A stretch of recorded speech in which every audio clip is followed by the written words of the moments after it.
This is a Film Stories original podcast. Have you heard about the 2018 study that showed half of prenatal vitamins tested had unacceptable levels of heavy metals? No? Well, now you have. I'm Kat, mother of 3 and founder of Ritual, the company making traceability the new standard in the supplement industry. I remember staring at my prenatal vitamins and finding all these things I was trying to avoid. High amounts of heavy metals, synthetic colorants, and unnecessary ingredients. So, at 4 months pregnant, I quit my job and started Ritual because I believe that all women deserve to know what they're putting in their bodies and why. I'm so proud of our prenatal vitamin. The ingredients are 100% traceable, it's third-party tested for microbes and heavy metals, and recently received the Purity Award from the Clean Label Project. You see, we trace like a mother because, let's be honest, no one cares quite like a mother. But don't just take my word for it. Trace for yourself with 25% off at ritual.com/prenatal. We made this. Hi, this is Larry Musser. I was Bleepin Detective Manners in Jose Chung from Outer Space. And you're listening to the most fantastic X-Cast podcast.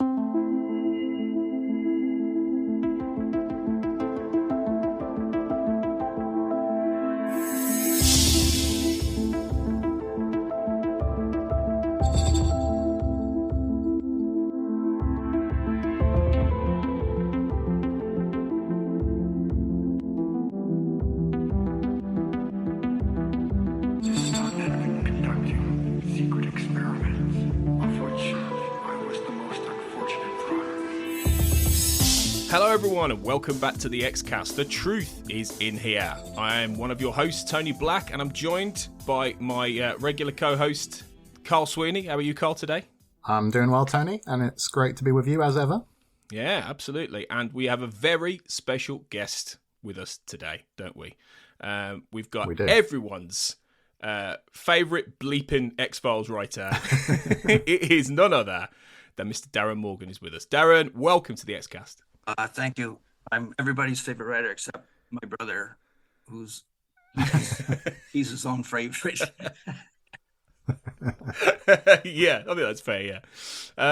So thanks for doing this.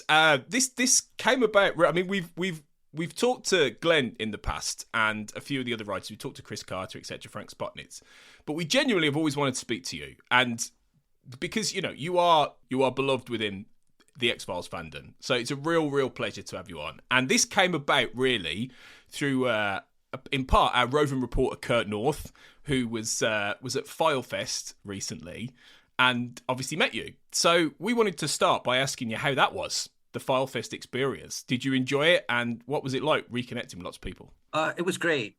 I've never done one of those things. I didn't know what to expect. I was really reluctant to do it. I only did it, whoever the organizers first got Glenn and Kristen, and then it snowballed from there, and they sort of like suggested I go.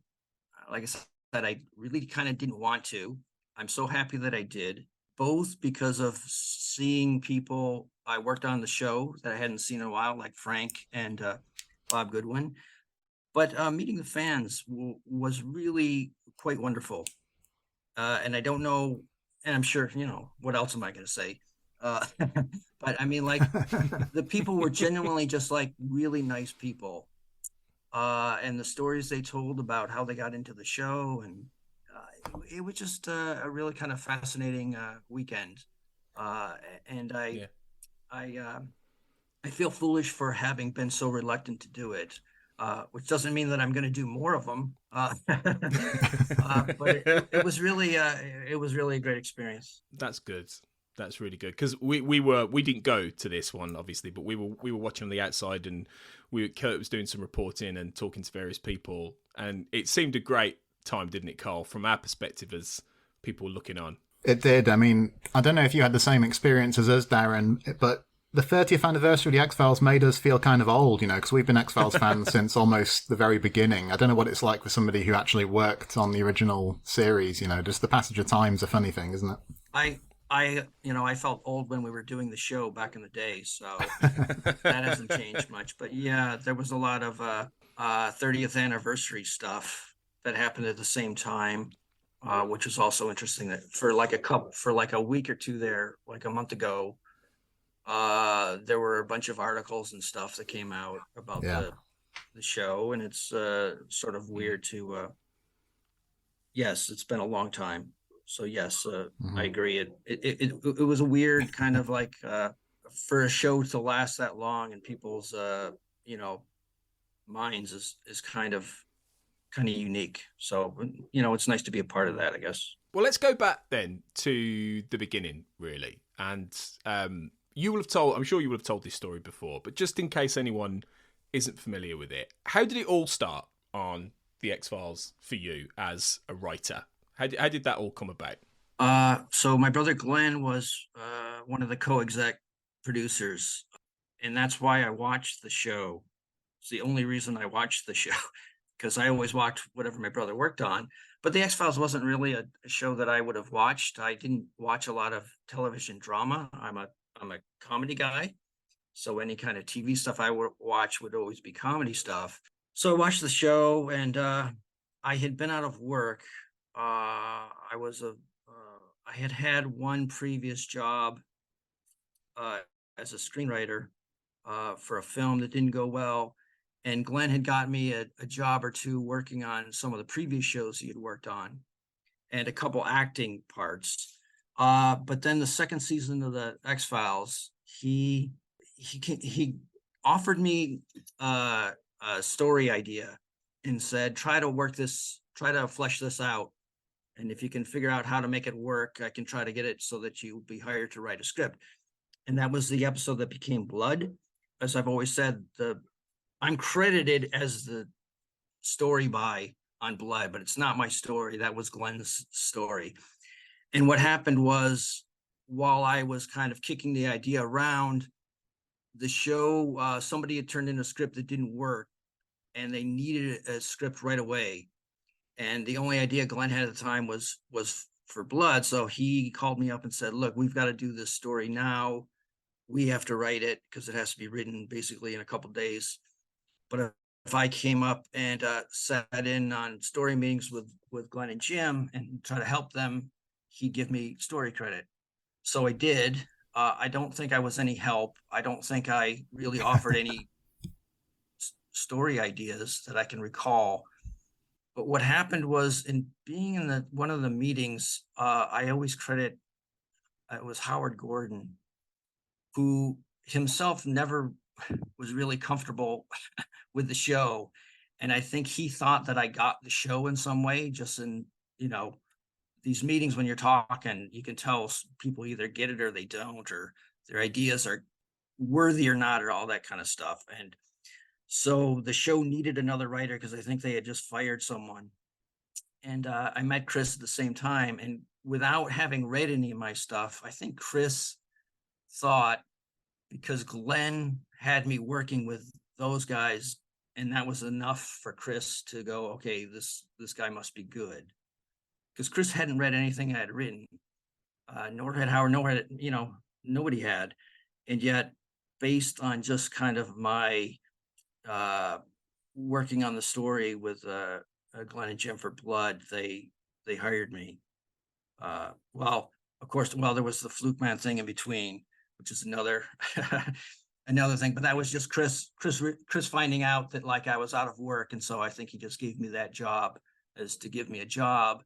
And then while I was doing that, they decided to hire me on as a writer, which I was really reluctant to do because I wasn't a television writer. I wasn't suited for television. I didn't want to work in television. I like television. I grew up, watching TV, but just from my brother's, experiences of working on various shows for the previous, 5 or 6 years, television was all about deadlines and writing quick, and it's the one thing I'm really bad at. So I was really reluctant to join the show. On top of the thing that I'm a comedy writer, the show's not a comedy. I didn't know if I could. One of the reasons, why my brother thought that I could write an episode is because, I've always had kind of weirder ideas, so I think he thought, okay, that, I can come up with weird stuff. But I wasn't really suited to working on the show. I was really reluctant to to take the job. But as my agent pointed out, what did I have to lose? I was out of work and he couldn't get me work. I hadn't worked in a couple of years. And so it's like they're offering you, like, I think it was 9 weeks was what I was offered. You go, you work the 9 weeks. If it works out, great. If it doesn't, he had 9 weeks of work. So that's how I went into it, just going, okay, I'll be there for like a month or two and, see how it goes. And it went. Yeah. Darin, before we get to episodes like Humbug, it was interesting to hear you speak there about, if you watch television, you watched comedy and your interests lay in comedy. And I was wondering about some of your formative influences maybe that perhaps influenced your writing. I mean, were there particular filmmakers or television programs or certain writers or anybody that you feel like you were particularly inspired by or influenced by before you started writing yourself? Well, all my influences are more film, and I'm an old school film guy. I'm big silent comedy and 1930s comedies. And so, Buster Keaton is sort of my hero, but, Chaplin, Lloyd, and then 30s, W.C. Fields and Marx Brothers.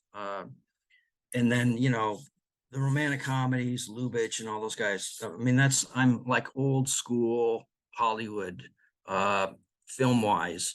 TV, it was, like I said, it was all comedy stuff. So like I saw everything as a kid, like, I watched everything, but it was always in, repeats. So like, Dick Van Dyke Show, the Munsters, Beverly Hillbillies. I watched all that stuff. And of course the Twilight Zone was a huge, influence in terms of the X-Files, but then things like, Monty Python's Flying Circus I was a huge SCTV guy.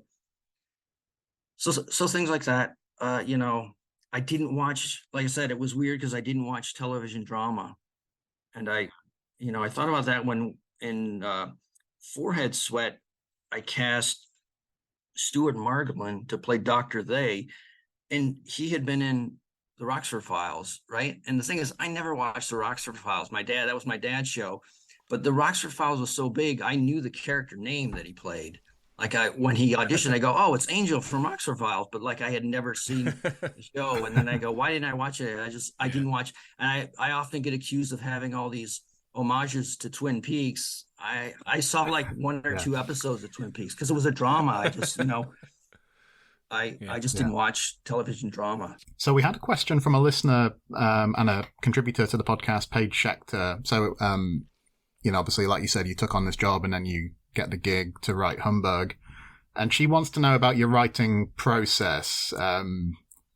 She says, did you have little scraps of paper everywhere that you're just waiting to find an appropriate place to put in your script?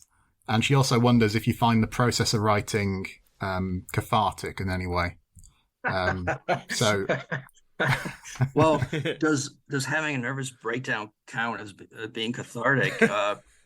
I think every episode I've ever written, there's a point in every script where you wake up in the middle of the night with flop sweat, just going, I'm not going to be able to pull this off. It's going to be the worst thing I'm ever going to write, and my career's over. So I don't know if that counts as cathartic or not. In terms of the process, the X-Files had a very specific way in which the writers were expected to present their stories, which, has now kind of become somewhat legendary for weird reasons, because all it amounts to essentially is writing each scene on a 3x5 card and then arranging the cards on a board and presenting them, in that way. Which is I think the first time I had really done it. That whole process came about from Glenn and Jim's having worked on Stephen Cannell shows like 21 Jump Street and stuff like that. They did it over there, and so that was kind of carried over into the 1013 world. And I found it, since it's how I always now write things, which is simply the cards force you to be really concise in each scene, and each scene it's difficult to explain, but it forces you to really focus on what the point of each scene is, where it goes. It's a hard process to explain, I guess. And then the other thing is simply structuring it. The X-Files, because it was a network TV show, which simply means there's commercials. It was structured around the act breaks, which means the last scene before the commercial break, which in some ways was really helpful because it helps you structure your story, but also can sometimes drive you insane because those are the hardest scenes to come up with. They're the most important scenes. And if you don't have that, you feel kind of lost. And this was all brought home during the revival, which is something no one has ever brought up or mentioned or noticed, that in the revival seasons, there was an additional act. Instead of being a teaser and 4 acts, it was a teaser and 5 acts, which simply means there was one more commercial break, which doesn't seem like it would be that big of a deal, but it actually really screwed you up coming up with story because you had to come up with another big twist. And because there was additional act, that reduced the number of scenes in each of your acts. And it made all the acts shorter, which has made it more difficult to kind of like develop a rhythm. And me and Glenn, when we were doing our stories all the time, that's all we talked about. We'd call each other and just complain about the additional act. And like, you know, viewers don't notice stuff like that, you know, and they're not supposed to, but like it really screws you up. But that's how the organization of an episode is. Like, okay, what's your idea? What are your act outs? How does it end? That's your starting point, and then it's just coming up with the scenes to get you to those scenes. If that makes any sense. I don't know if I make any sense at all. I mean, we would have watched a lot of these episodes on the BBC, so instead of an act break, we'd get, you know, an uninterrupted 45 minutes, and every so often it would fade to black or something, and we just went with it, didn't we, Tony? I think watching that. Right, that's the streaming now. That's how things are. Yeah. The interesting thing about that is, for me, because every writer is different. But the thing, you know, I always tried to do, you always tried to avoid, you know, ending an act and then coming back up on that same scene, fade out and then fade in, which felt very kind of soap opera-ish, right? Mm-hmm. And so the thing is, you always kind of wanted to end the act in an exciting way so people would come back. But then when you come back, you're in a different scene. It's not like, okay, there was a commercial break. Yeah. But there's some times when your story-wise, you have no place else to go. So like in Clyde Bruckman, the third act is the killer comes to the hotel room. He's the bellhop, and you fade out, and then you fade back in, and they're still in the room, because I had no other place in the story that I could start off with. So it's like I said, I may be getting too into the weeds or specific, but like that's like a stylistic thing. It's like you never want to fade out and then fade back in on the same scene, but there are times when you have no other place to go to, so you have to. Yeah, I think people love to hear this because it's the process, it's the insight into the process that's fascinating from writers' perspectives. Because, like you say, Darin, you know, we're not meant to see the join with these things, and it's meant to flow and all that kind of thing. But people love to know how it all fits together. You know, I think specifically for your episodes as well, given how unique they are quite often. So, yeah, it's really good insight there. Well, you know, here's the other thing. You know, I often some of this stuff is just sort of unconscious. Like your act out, you are, but like some things you're just doing without really being aware of what you're doing. And this struck me as really funny because I'd never realized this until it was my brother showed, before the episodes aired, my brother showed our episodes to our father for the last season. So it would have been Forehead Sweat. And in the middle of Forehead Sweat, I start off an act with the different opening. It's the opening credits again, but Reggie, the character Reggie, there's something in there and stuff like that.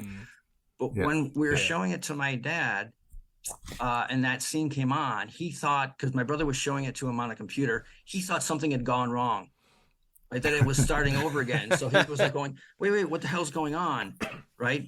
And they have to go, no, just keep watching, right? But I realized how excited I was that he was confused, right? And then I go, why was I excited that he was confused? And then I started thinking about it, and I looked back on a bunch of my episodes and some of the other stuff I'd written, and I unwittingly do this often, which is in the middle of an episode, I will start off an act in such a way that the audience is momentarily confused as to what the hell is going on or where are we.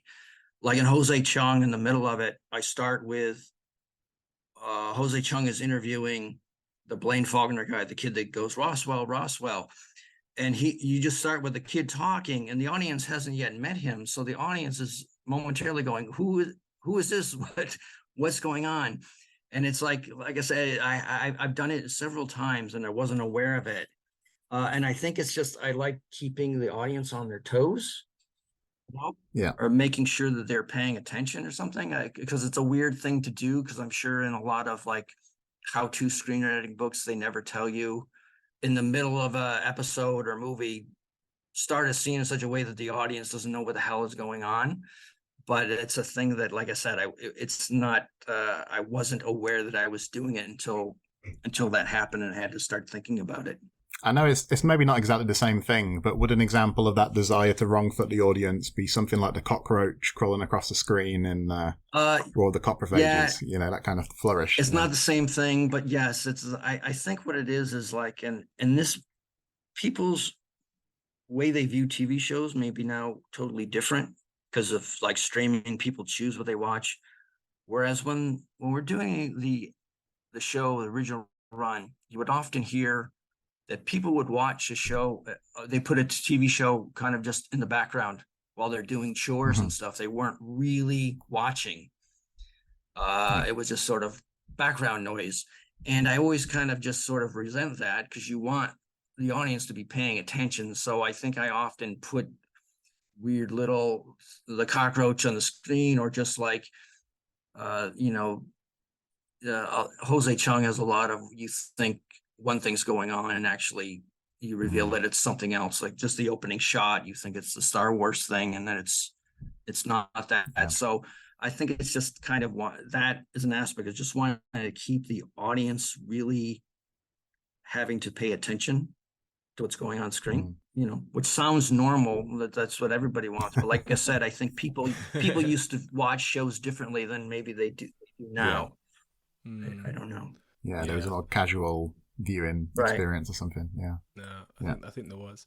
Well, let's talk then about Humbug, because this is obviously the episode that really put you on the map in the second season, Darin, and established the formula, I think, or a formula of that kind of comedy episode that you did throughout the third season then, and in the revival show. And then a lot of people, if not directly imitated, but over the years subsequently, I think started to play with comedy a lot more, and I think it comes from these episodes. So with Humbug, what was that process like? That was the first one you properly did. So what was that like? Right. Yeah, that was that thing was Glenn telling me to write something about sideshow freaks.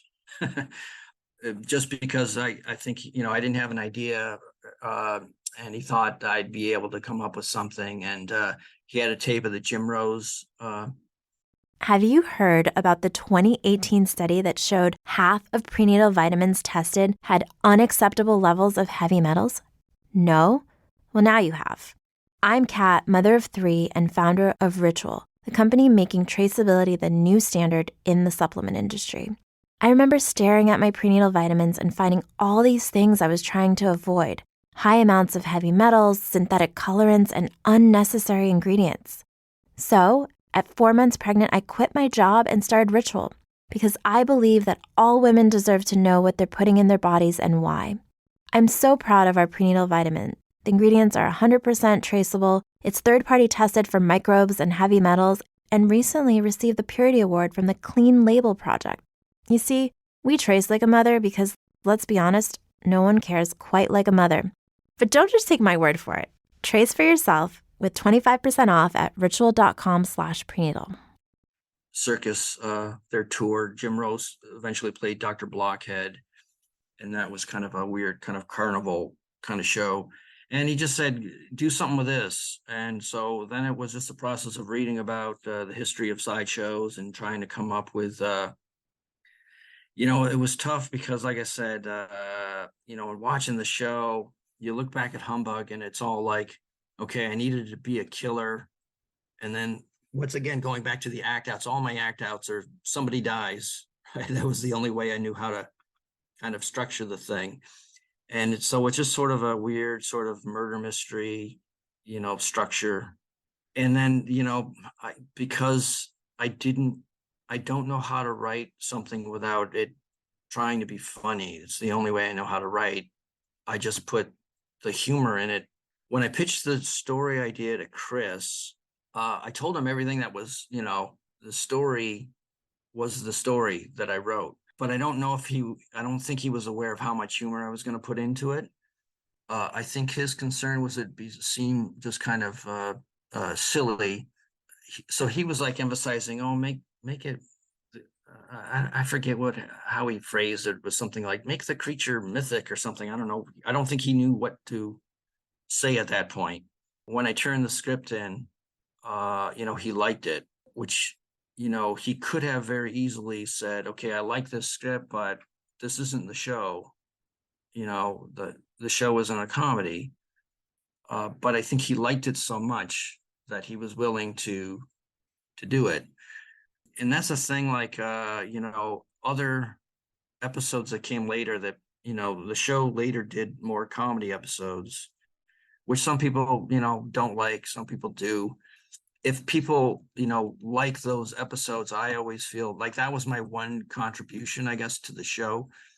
Because if the first one had been really awful, that would have killed it. Because if anybody else had come up with an idea, no matter how many seasons later, I think Chris would have said, look, we tried it once and it was a failure and everybody hated it. So no, and the thing is that, to be honest, I'm really not that crazy about most of what is called the comedy episodes that followed, right? But fans like them, I guess, or certain fans do. And the other weird thing is, I apologize that I'll probably be mentioning the revival more than people want, but just because it was the most recent experience for me. But when we agreed, Chris asked me to do the revival. My one thing, or one of the things I go, well, the good thing is I'm going to be able to do an episode and I won't have to hear fans go, why is this a comedy? The X-Files is not a comedy. Because that's what I had to go through. Like with Humbug, that was the reaction of some people. And I go, the show has done so many comedy episodes after I left, during the initial run. Yeah. I won't have to deal with that. But then when the first episode of the Weremonster aired, there was so many people online that were like, why is the X-Files doing a comedy? It's never been a comedy. And I was like, I can't believe I have to go through this again. It was kind of brutal. But and the other weird thing I'll point out about that audience reaction is compared to the revival, when Humbug aired, it really kind of came out of the blue. Because although the show had some comedy lines, and even earlier that season, my brother had done Die Hand die Verlitz, the substitute teacher one, had a lot of dark humor in it.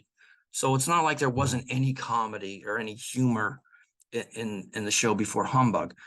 But when that episode aired, it really was sort of like a completely different episode. And the audience, and it's hard for me to say because back then I didn't have a computer. I had never been online. But my impression is that people's reaction was like, oh, they did something different. Yeah, we liked it. That was that was fun. Sure, why not? Okay.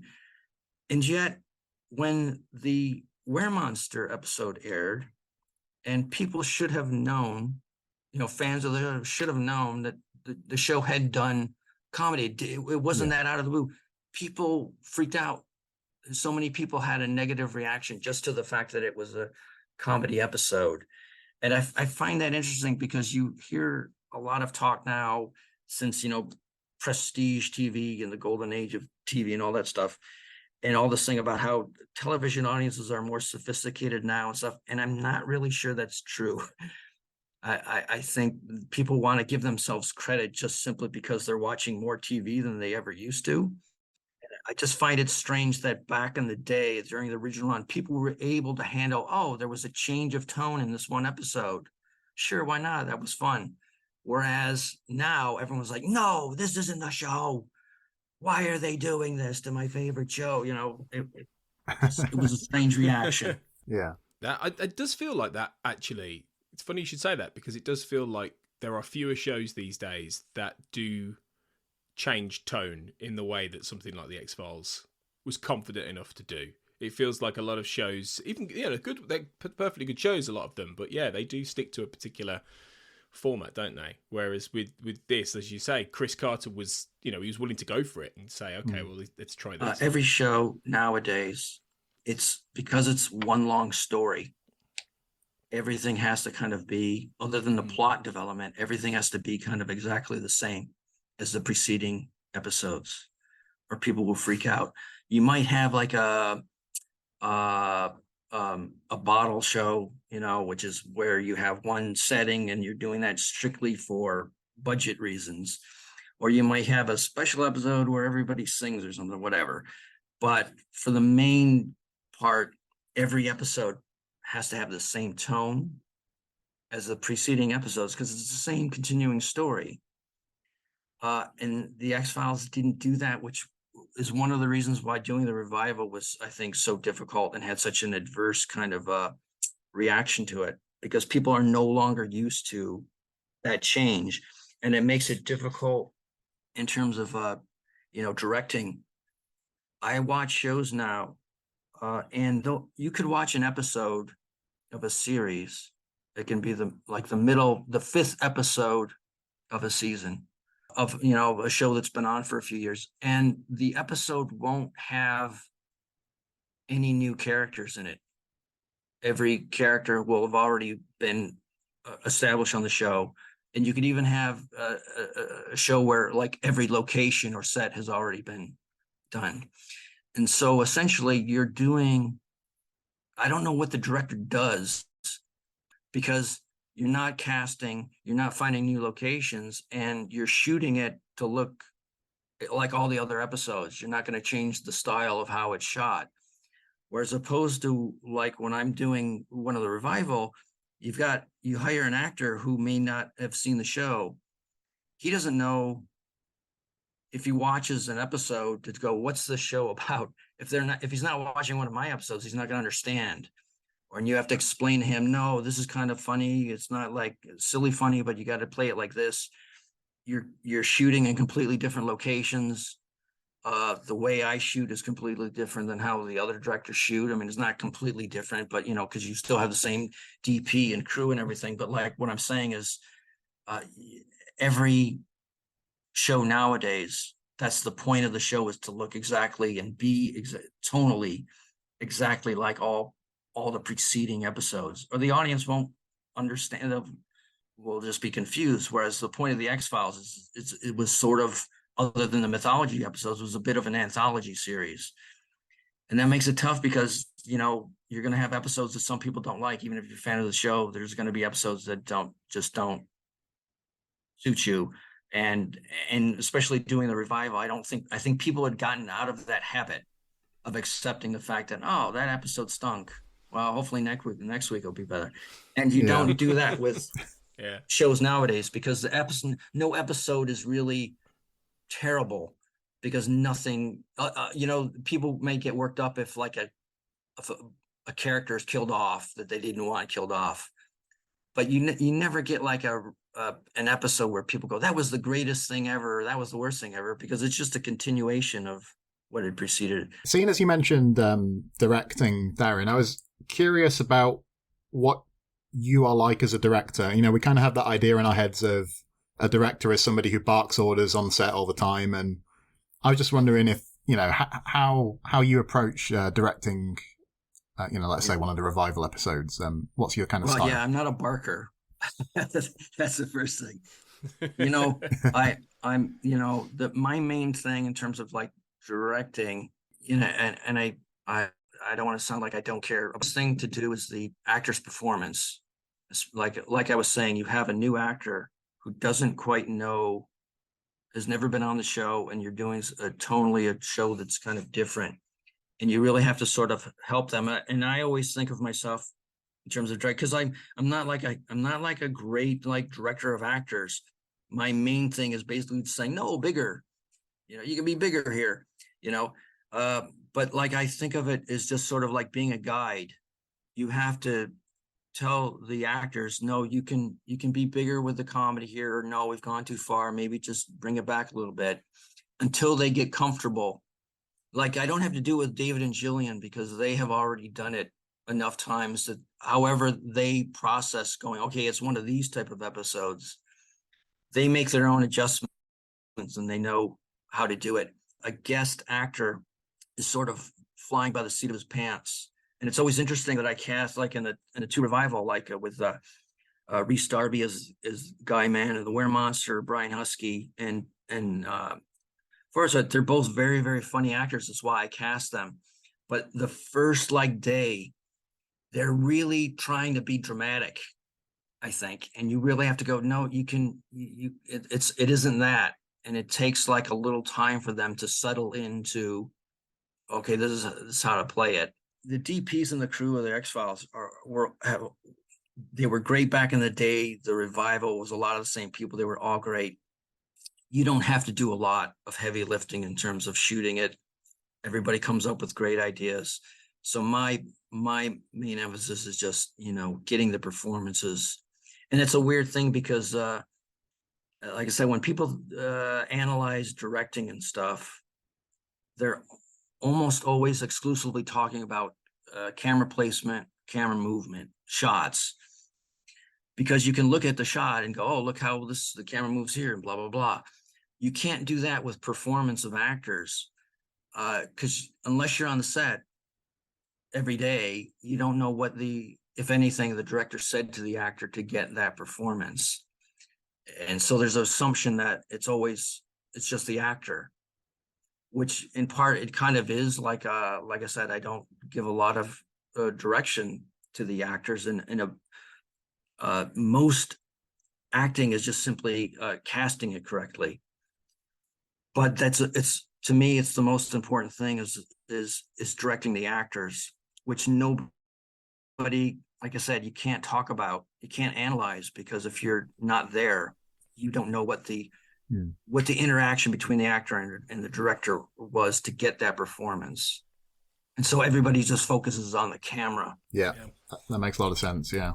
So after Humbug, we then go into the third season, and you've got 3 scripts in that season: Clyde Bruckman's Final Repose, War of the Coprophages, and Ozai Chung's From Outer Space.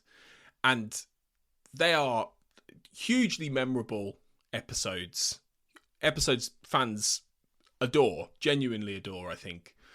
And I think there's a lot of interest from, I think, our listeners about how you felt about writing these at a point where Humbug had been received well. People really enjoyed that in the second season. One of our listeners, Jessica Miskelly, she says, thank you for Clyde Bruckman's Final Repose, and affirming I wasn't nuts for obsessing over questions of predestination versus human agency. Thank you for introducing levity into a horror show in a realistic way. And she asks this: did the acclaim you received after writing for the X-Files make your life easier or harder? How did it feel writing those scripts and the reception, I guess, to writing those scripts, really? A couple things. Here's what was looking back, what was nice about the X-File experience. This is a weird way to explain it. I got to experience everything that I guess one experiences in, like, forgive me for using this, show business, but like in a really kind of small, manageable scale. So in the sense that, like, say after season 3 and Clyde Bruckman, I won an Emmy and all that stuff. So like I got some recognition for it, but it's not like I became famous. Nobody recognized me on the street. nobody knows who the fuck I am. You know what I mean? It's like, okay, you got some recognition, but it's not going to go to your head because it's not that big of a deal.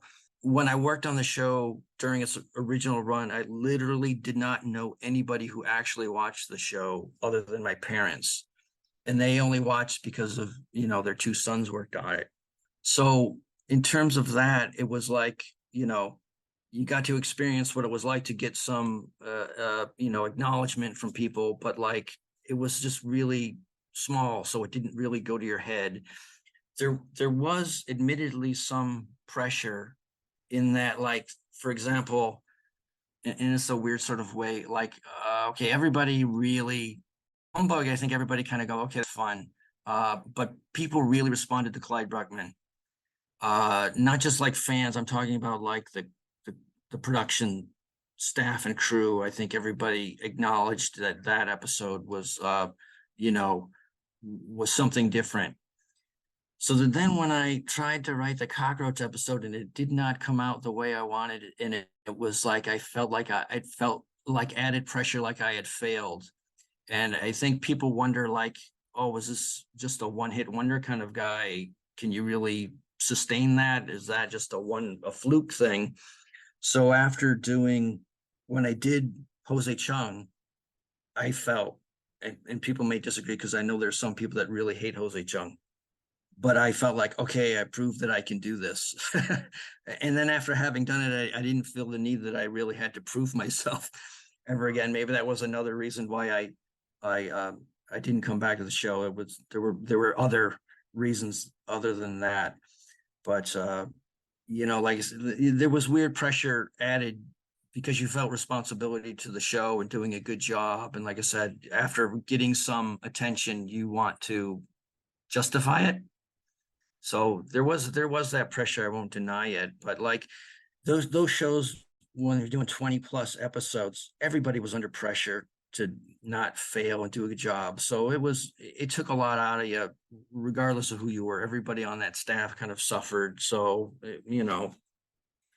what are you going to do? It was part of the job. So you mentioned there, Darin, about the cockroach episode not coming out how you'd envisaged. And I don't know, is that related to the kind of thing you were talking about earlier where, as if you were directing that episode, you can coach the actors to give in a certain performance, but if you're just writing the script, presumably you don't have quite the same level of control over that. Is that the kind of thing you mean when you say it didn't quite come out as how you'd pictured? Yeah. Or what are other factors? Yeah, it had nothing to do with the actual production. Like Kim Manners, who directed that episode, did a great job. And a lot of people love the cockroach episode. Some people, it's their favorite of the ones that I've done.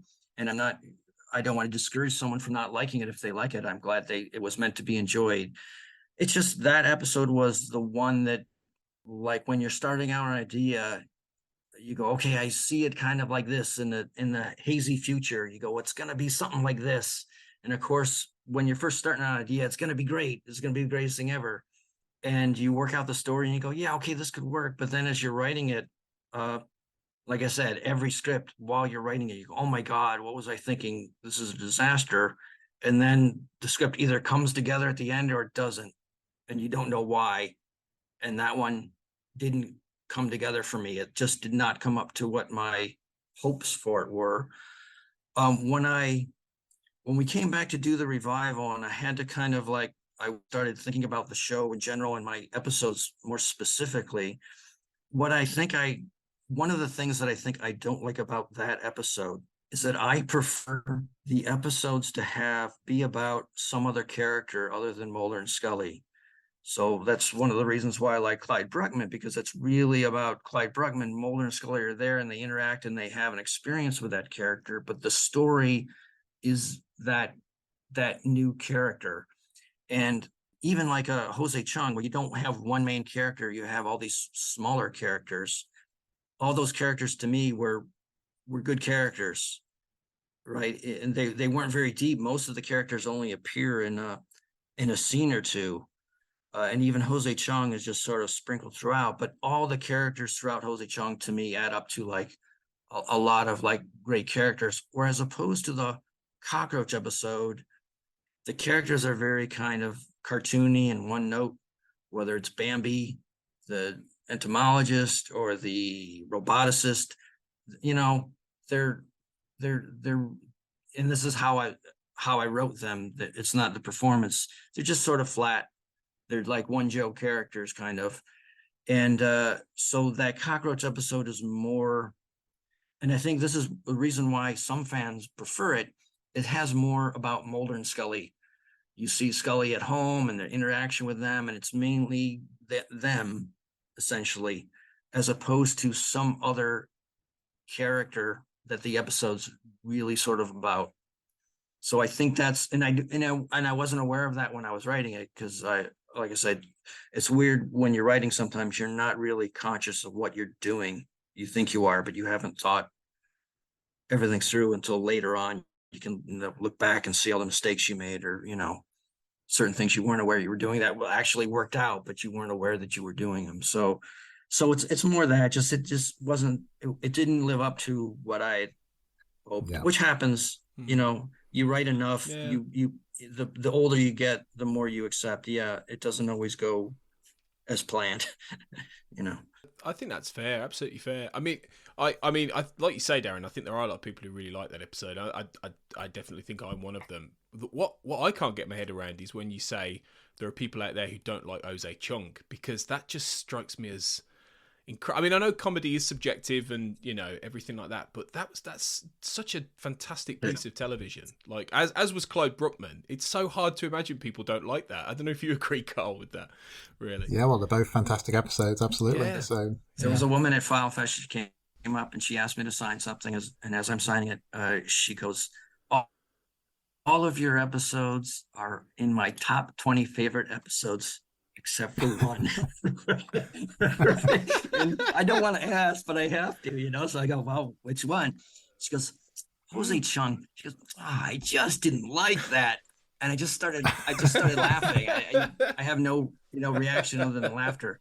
But yeah, some people, it just rubs some people the wrong way. And this is like another example of when I talked about earlier about working on the show and getting to experience stuff on a smaller scale. Working on the show, especially since it's sort of an anthology episode show, where each episode is different.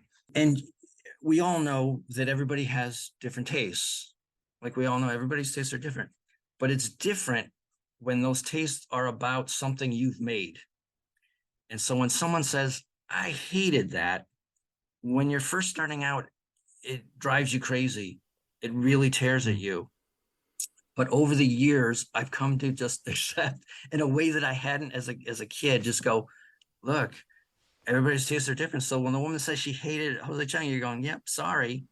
There's nothing I can do. There's nothing I can do about it. I'm sorry." And it was a weird thing of like having to just accept that because like a show like the X-Files, even more so than most other kind of anthology shows, you had so many different variety of the show in terms of like, some people preferred and only cared about the mythology episodes, where others wanted standalones. Some people loved the comedy episodes. Some people hated them. Some people tolerated them or enjoyed them as a change of pace, but didn't prefer them. Some people wanted the emphasis to be on the Mulder-Scully relationship. Some people just wanted it to be about the alien conspiracy. So when you did an episode, when you do anything, no matter how it comes out, there's going to be some people that won't like it, because, as I said, everybody's tastes are different. So there's always going to be some people that won't like a thing. But on the X-Files, there was going to be even more people that weren't going to like it, just because of the type of episode that you were doing. So it wasn't just going to be people that weren't going to like it just because it's not to their taste, but you were going to have people that weren't going to like it because it wasn't mythology, because it didn't have enough Mulder and Scully relationship stuff. So you had like a high threshold of people right from the get-go that you knew weren't going to like it. And there's nothing you could do about that other than accept it and go, okay, there's going to be a chunk of people that will really hate this episode. People that like it will love it. And there'll be a majority, even if it's just a slight majority, And that's all you can do. And that's, like I said, it's a weird lesson that seems obvious, but it's like, until you experience it yourself with people, like, online, especially, people go, I hate this. I hope the person who wrote this dies. And you have to go, well, everybody tastes it different. It's a different thing when you experience it directly. I mean, we get it on a much smaller scale with our podcast episodes, I think, Tony, from time to time. Much smaller scale. Darin, it's interesting to hear you talk, about the range of stories the X-Files could do and the sort of freedom in that respect. But then, obviously, making that kind of show in the 90s, there are some things that are much more rigid, aren't there? Like, the episode has to be a certain length, and there's no, a Netflix show today, an episode can be 47 minutes or 63 or 28 or whatever. How was it dealing with those kind of external limitations? Was that something that posed a particular challenge to you? Things like the length of the episode, or, I don't know, whatever the network says you can't do, and whatever. I brought this up to the PhileFest thing, and I'll do it for you and your listeners who weren't there. The next time you watch your favorite episode of the X-Files, imagine you had to cut 2 minutes out of it. Which 2 minutes would you cut out of it? Okay, because the X-Files was a network show here in America. That meant it was an hour long, and with commercials, it was a very specific time. Originally, it was, I think, 44 minutes and 12 seconds or something like that. During the revival, two more additional minutes had been cut out for commercial time, so it was down to like 42 or something. But all my scripts were long, and the episodes always came out several minutes long. The only exception, strangely, was Jose Chung. You would have thought Jose Chung would have been hard to time, but Jose Chung is the only episode where the shooting script, I didn't cut anything, any line or anything out of it. Whereas every other episode I've had to cut sometimes 5 or 6 minutes.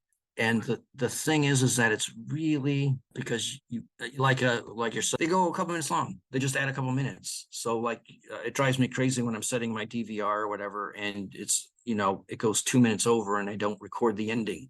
Or it's like an hour and 3 minutes. And then you go, oh, they got an extra 3 minutes, and you watch it and you go, they didn't need those 3 minutes. The episode would have been better if it was tighter, But the brutal thing of when you're having to cut stuff out is having to go, what? And you should do this during the writing, but I can't do it. Like, Chris's scripts are much shorter than mine or Glenn's, for example. So I don't think he has the same issue that me and Glenn tend to do. But then when you're finally cutting stuff, you have no choice. You have to get it down. It can't be long. And you really then have to go, is this exchange, is this dialogue really necessary? Because I never cut out whole scenes.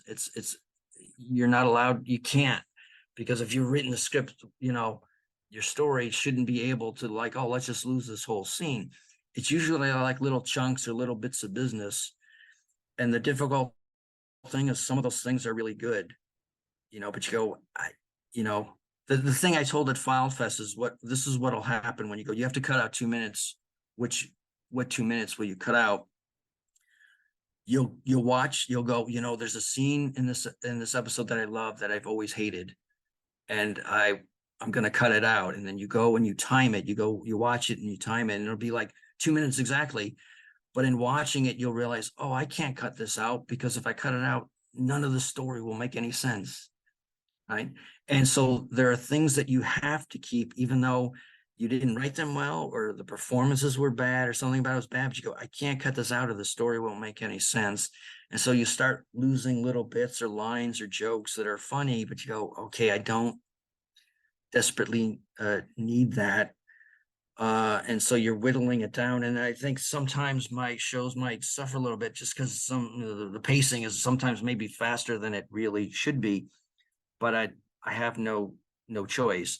And so that is the biggest restriction for me, more so than the censors not allowing you to curse, or, we've really never been too confined with subject matter. It's always about the timing of the thing. And that's the excruciating part, is not being able to have the time to include a scene that is not necessary, but it's like a good scene, or these lines are funny. And I always remember those things. So whenever I see like a scene, I always go, oh, if only it had that extra line. It drives me nuts. Yeah. Did you ever keep any of those scenes, Darin, that No. you wrote? Like, have you got them somewhere?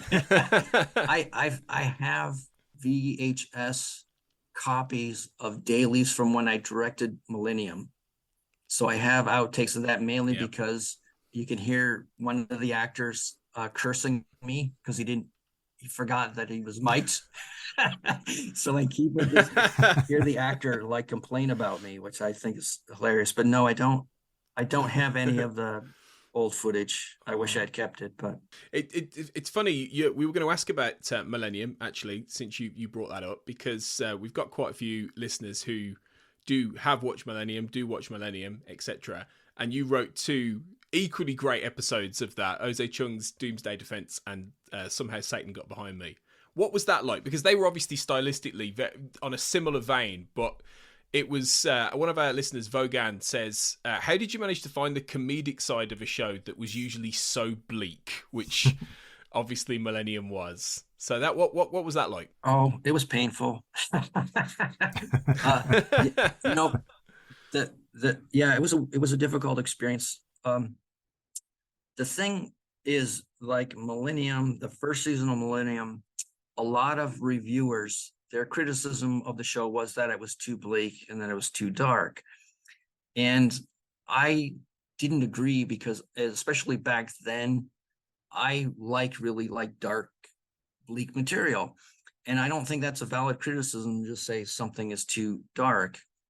I thought there were things about the show that I didn't like. And I thought it was possible to be able to do really dark material, but do it in a way that is, I don't want to, entertaining or music or less. I don't know. I don't know how to, and so you look at the 2 Millennium episodes I do, the subject matters really, the Devil episode, I'm sure I probably set a record for the amount of characters that commit suicide in one episode. It's like, there's no way you'd be able to air that episode nowadays. There'd be like viewer warnings, things all over that episode, and so like the subject matter was really bleak and dark because that's what the show was about. But it was my way of like going, well, there's a way of doing this without it being just sort of lacking any kind of joy in watching it. I don't know how to really explain it other than going, there's a way of doing it where it doesn't have to be like a depressing thing where you just want to kill yourself after watching an episode. So that was what I was trying to do. The problem was, I think, Millennium viewers were much more unwilling to, like I said, the reaction of Humbug first aired. X-File viewers, I think, were more open to stylistic differences, where Millennium, because it was kind of dark, people wanted that kind of gritty thing. They kind of rejected it. I've always said that the people least likely to like my Millennium episodes were people that watched Millennium, right? So that that was a mistake on my part, but I was trying to do something different. But it was in a season though, wasn't it, where obviously those episodes, I love those episodes, but but they were experimenting weekly, weren't they? They were doing all kinds of different genres really within that season. I mean, I love that. So I think that's an amazing season of television. So it's a shame that a lot of the fans didn't take to what you were doing as well, because there were a lot of other experimental episodes. So it wasn't just the fans though; it was also cast and crew, and that's what makes it different. And like I said, that's another thing you experience that you go, oh, okay, you know what? And when like, and I don't know any of the back, behind the scenes stuff, but the gist of it was that they did the first season. It got a lot of viewers at the beginning. The pilot, like the ratings were through the roof. And then as the show went on, the ratings declined. And I don't think the studio were really happy about it. And so they brought Glenn and Jim in to kind of like change things, hopefully. They were hoping for a change that may bring some viewers back. The problem with that is if someone has watched the show and they didn't like it, they're not going to return to it. They've already seen it, and they're not going to believe, oh, the show's completely different now. And people who are still watching the show, they don't want the show to change. They like the show. That's why they're still watching it. So you have a network or studio that wants changes, and they're just putting you in a really difficult situation where fans who still watch it are going to be resentful and your numbers aren't going to improve. And so I think that was the whole learning experience of that season 2, is Glenn and Jim were trying to change things up. And it wasn't just the viewers. Like I said, there was members of the cast and crew who thought first season was perfect and didn't understand. They thought Glenn and Jim were just coming in to or me, like, oh, I'm the wacky guy and I'm just going to do wacky stuff. And it wasn't that. I'm trying to do something different, because what had been done before is not what they wanted, So it's a weird, it's a no-win situation. And so whenever someone's doing a show that's troubled and they want to make changes, I always know to avoid it, because it's never going to work. So Darin, I don't know if it's okay to fast forward a little bit to the X-Files revival, seasons 10 and 11. I was just kind of curious how you felt about the idea of the revival whenever you were first contacted about it. I don't know if somebody picked up the phone or sent you an email, or did you think it was a good idea? Because there's this broader trend, isn't there, of shows being resurrected. Just recently, Frasier started again, and Twin Peaks, and so on and so forth. Did you feel like the X-Files was a particularly good fit for being revived in 2016? Well, yeah. So the thing is that, Chris took me and Glenn out to dinner one night and said, look, we're getting as many people from the original show back, and we're just going to do some more episodes. At the time, they were hoping for like 10 or 12. And, my question was, are they going to be standalone or mythology? And Chris said, no, most standalone, but I'll do some mythology, but yeah, it's standalone. And my attitude was, sure, why not? Right. And I don't know if I go, no, the show's dead, or there's no point in bringing it back. It was just like the attitude was like, yeah, let's just get together and make some more. Just make a handful of new episodes. And you're like, sure, why not? That could be fun. I look back at it, the thing that I loved about working on the show, and Millennium included, was that was the only show in which I was allowed to do what I wanted without the showrunner or the network or studio executives telling me I couldn't do this or that. So I go, well, if we're doing the X-Files, I'm going to have that freedom again. So being offered that freedom to be able to go, you're going to do another episode and do whatever you want, I'm like, great. The problem, I think, in part was, in order, and then for whatever reasons, I'm not privy to them, they ended up just being 6 episodes. And then the marketing guys, which they did their job, which is to market the thing in a way that will get as many viewers as possible. But the marketing was a special event series.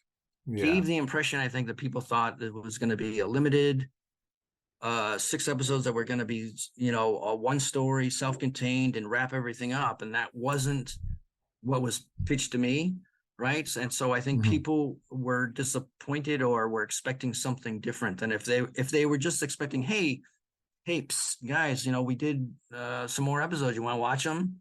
Why not? I think the reaction would have been much differently to the first revival season. But in terms of the show come back, you're like, sure, why not? It's all the stuff that the X-Files was about topic-wise is still relevant. It's different, especially, season 11, changed with Trump and all that stuff, but that it's all the stuff is still worthy of being explored. So I didn't think it was a thing. It's like, no, the X-Files time has passed.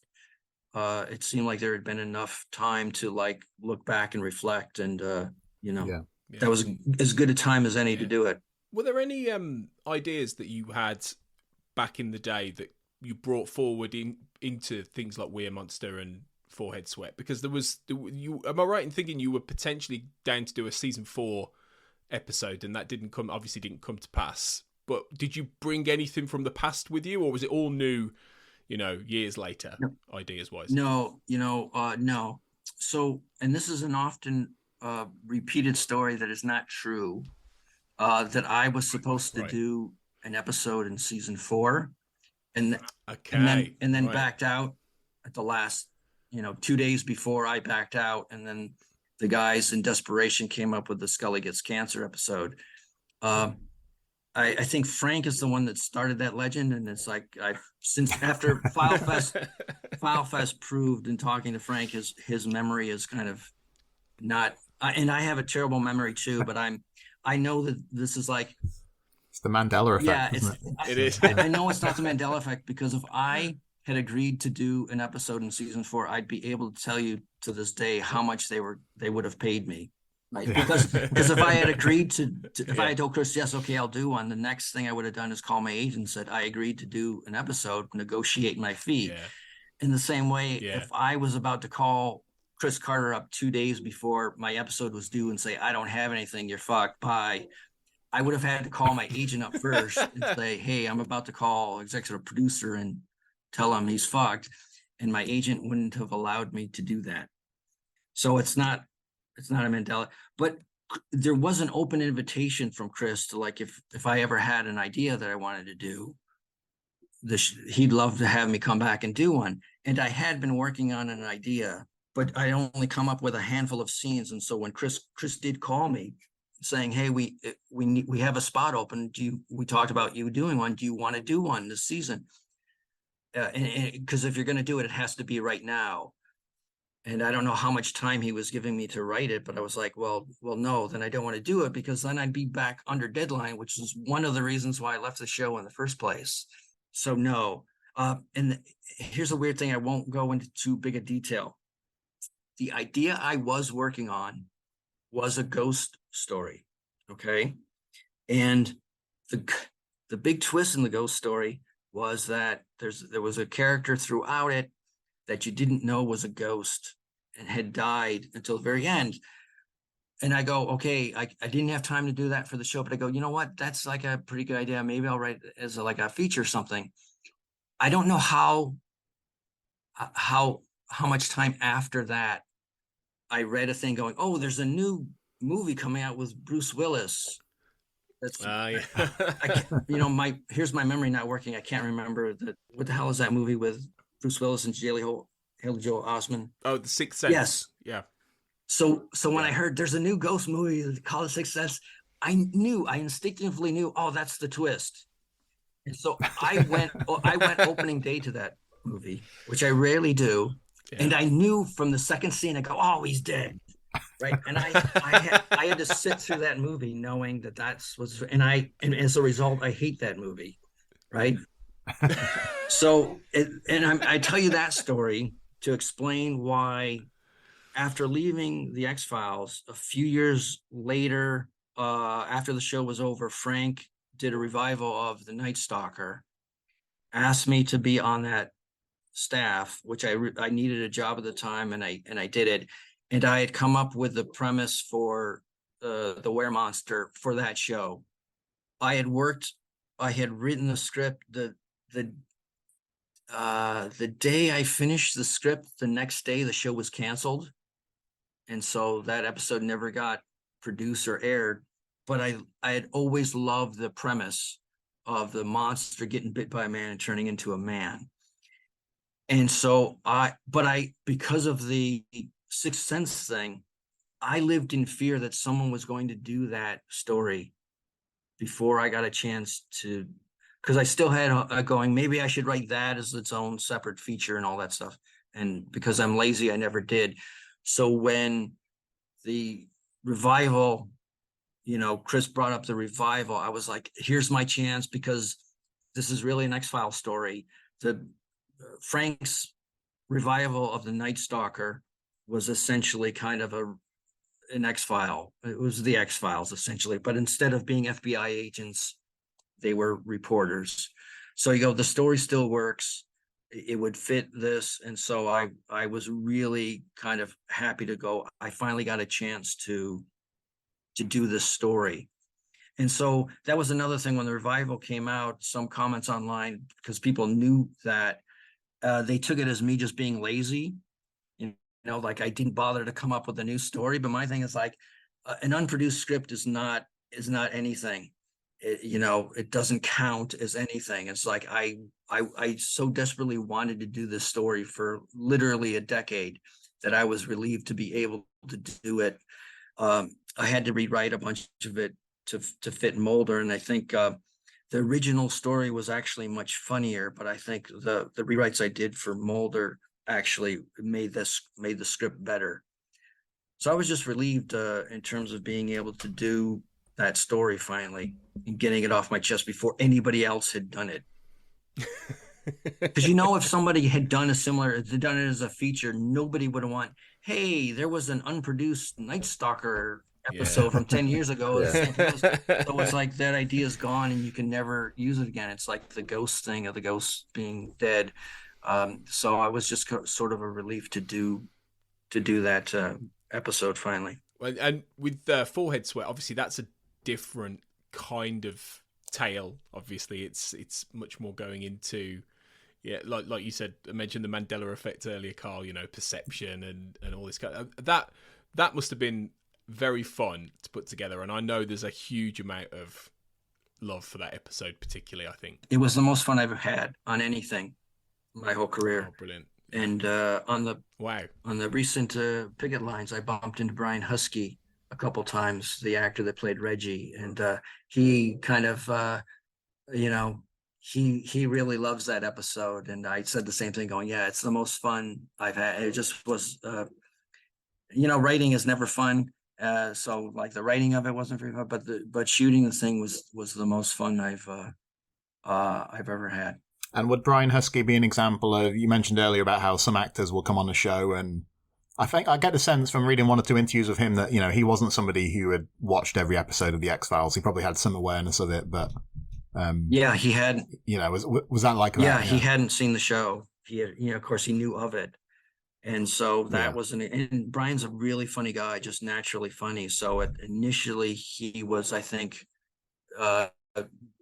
kind of keeping that down, and I had to initially kind of go, no, you can be broader, and so yeah, like I said, it takes about a day. It takes after the first day of shooting for the newer actors to really, because like they're interacting with David, especially like Rhys Darby.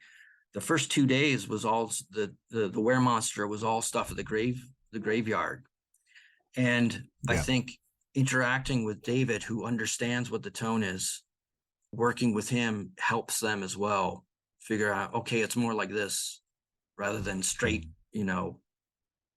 drama, hardcore, realism. And in terms of having that grasp of tone, is that one of the reasons you would bring back certain people for smaller roles on a regular basis in your episodes? People like Alex Deakin, or there are certain people who seem to recur in Darin Morgan episodes. Is that kind of part of the reason? No, I mean, you'll appreciate this from your other podcast, but I mean, I have a love of 30s directors from the 30s. They had their stable of stock company. Yeah, their stock company of actors, and they use them repeatedly. And when you work with an actor that does a great job and you get along with them, why not use them again? I enjoy seeing the same actor in different parts. I actually think it's quite amusing. Some people hate it because, like you said, they can see the same actor in a different part, and they're like, "Well, how does this guy fit into this world?" Like, it just confuses people. But like I said, for me, it's just the thrill of like, "Oh, there's that actor again," and that stems from my love of 30s movies. I think it gives your episodes a nice distinctive flavor. Actually, doing that. It's all part of the little micro Darin Morgan X-Files universe, the pocket universe that exists, which I know fans love. So that's great. Carl, is there anything else you wanted to ask Darin before we begin to wrap this up? I mean, the one thing I was going to ask about, I think Darin's kind of covered it already, but I was just kind of interested to hear about your reflections on Chris Carter as a showrunner, because it's so interesting, like you said earlier, that he would see a comedic script in the X-Files season 2 and he would say, okay, let's go for it. And I don't know about... Is he kind of atypical as a TV showrunner in some respects, in terms of the latitude he would give somebody like yourself, do you think? It's a tough, because I most of the people I've worked with have either been Chris or my brother. I've worked with a couple others, so I can't really tell you what's typical or atypical. The thing is, I have worked on a couple shows where when I have suggested a story idea, a showrunner once said to me about one of my ideas, I would love to see this episode on television, just not on my show. And that is something that Chris, didn't do.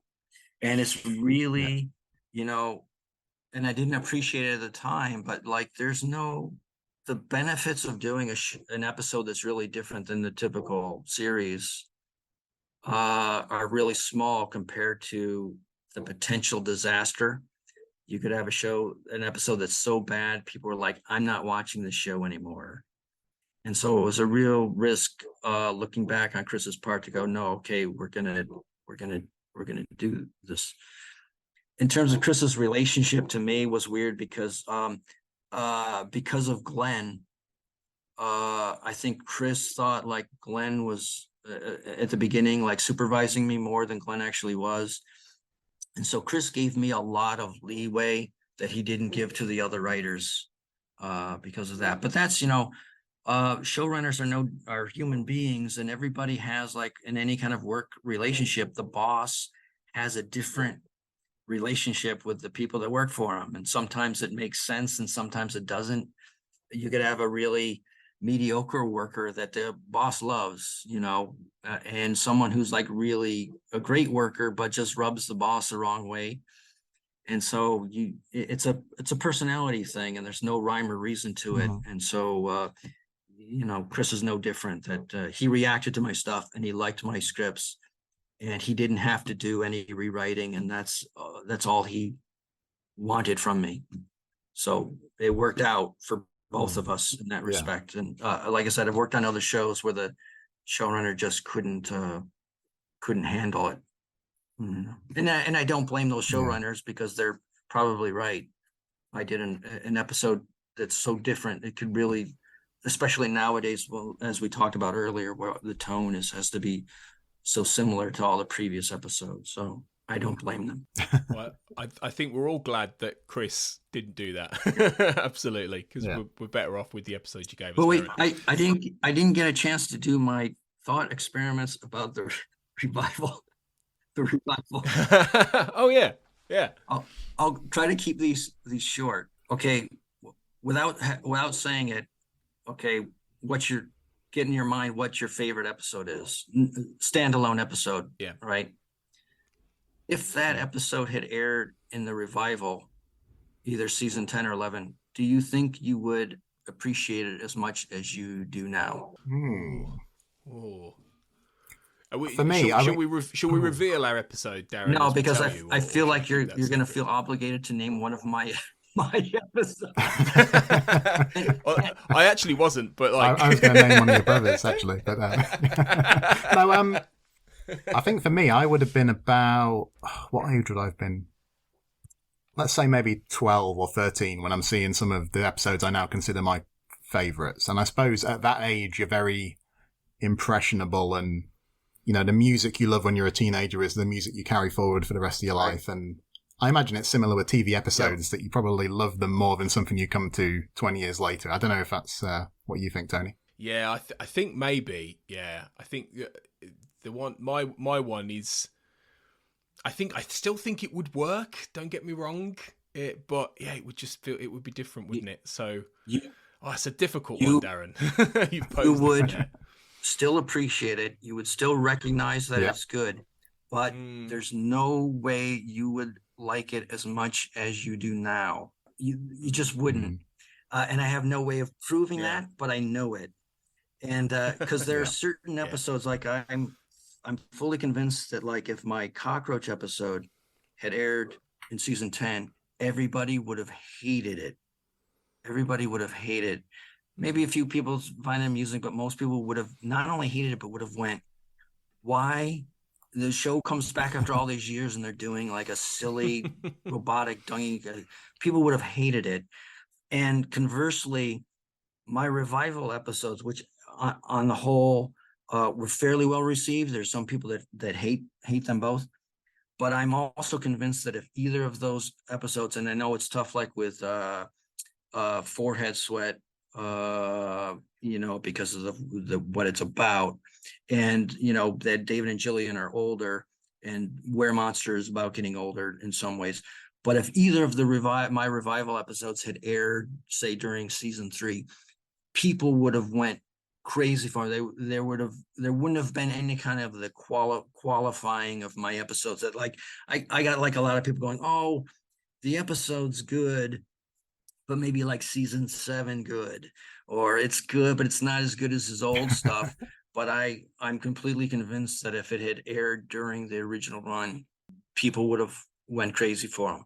And that was like part of like once again, another experience going, because when doing the revival and I agreed to do it, I made the mistake in thinking the one good thing about doing it is we didn't have to worry about tarnishing the show's reputation, because I thought the show's reputation had already sort of been tarnished by the last several seasons in the second movie.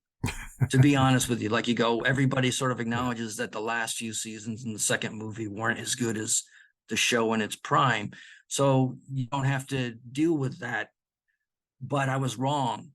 By the time the revival aired, and granted, I'm just going on what I read on the internet, and I'm not really a great internet browser guy, but everybody had the X-Files was perfect during its original run and didn't accept the revival, like, because to me, and I recognize I don't think the revival is like perfect or like all that great, but I feel it's exactly like the original run of the show.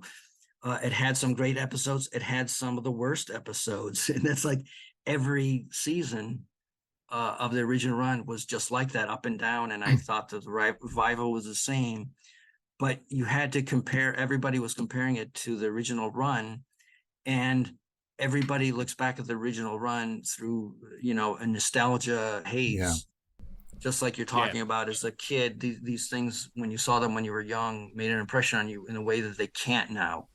Yeah. And we'll probably get a similar process. If Disney makes a new X-Files in a few years, at that point, you'll probably get people saying, well, this isn't a patch on the revival. So I imagine the same process would happen again. Yeah, because there are episodes that I worked on during the original run that when we made them, we thought they were terrible, that now my impression is fans like them. Things like which episode we always called it Lightning Boy, but that's not the title.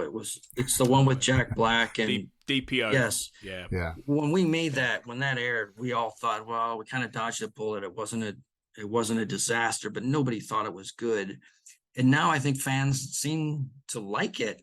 And I think it's because Jack Black and Giovanni Ribisi became famous. And so once again, if you imagine if one of the revival episodes was about a video playing teenager who can conduct electricity, and it was played by an unknown actor, nobody would have liked it. Everybody would have hated it. And that's sort of the difficulty of dealing with the reaction of the revival. And the reason why I'm making a big deal out of it, and I know we're trying to wrap this up, but like I have a fear that so many people just write off the revival that it will become kind of accepted as like, oh, they did some more episodes, but it was terrible and it's not worth watching any of them.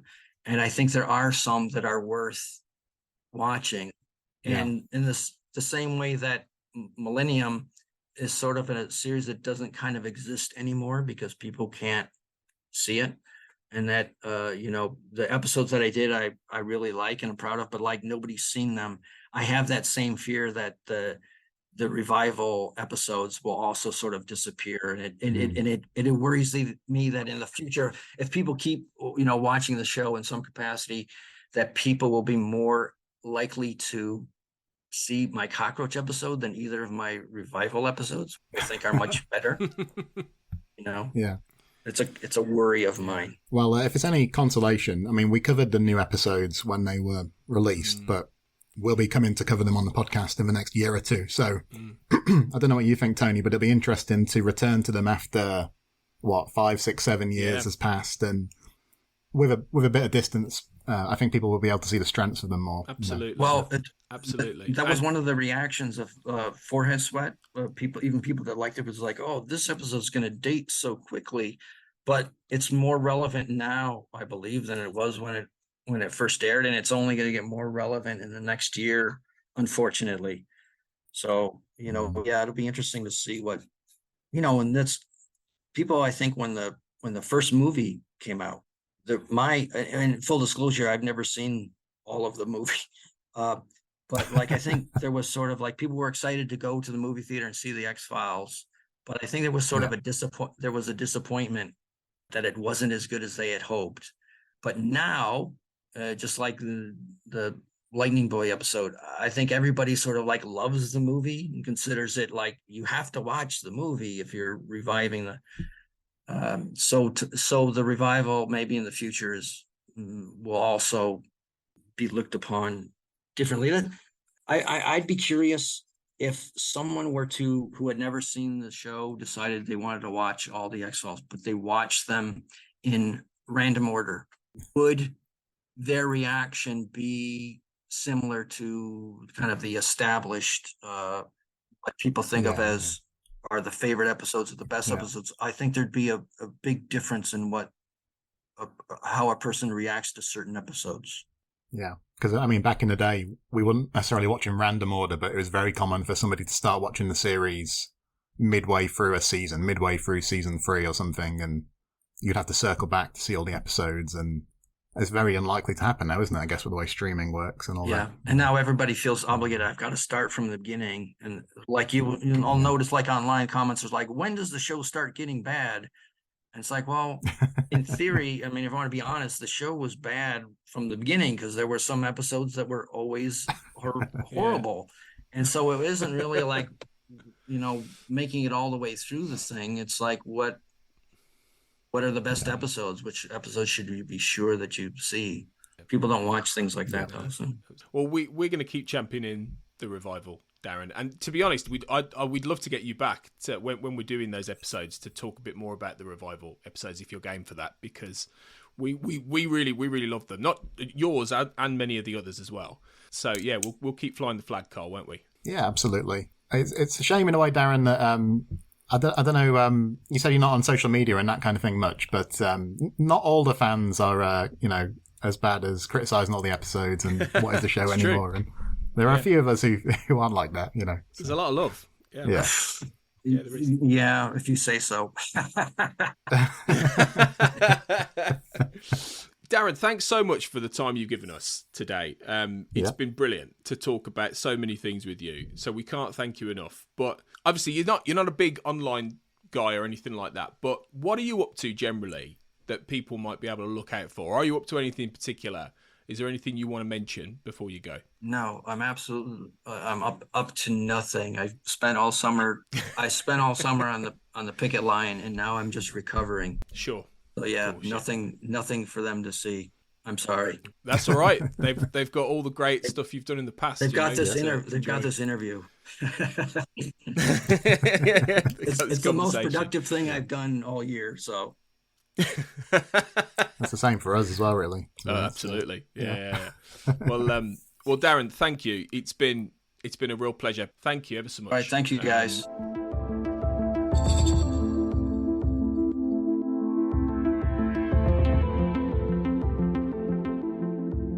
So yeah, Darin Morgan, Carl, what a brilliant interview that was.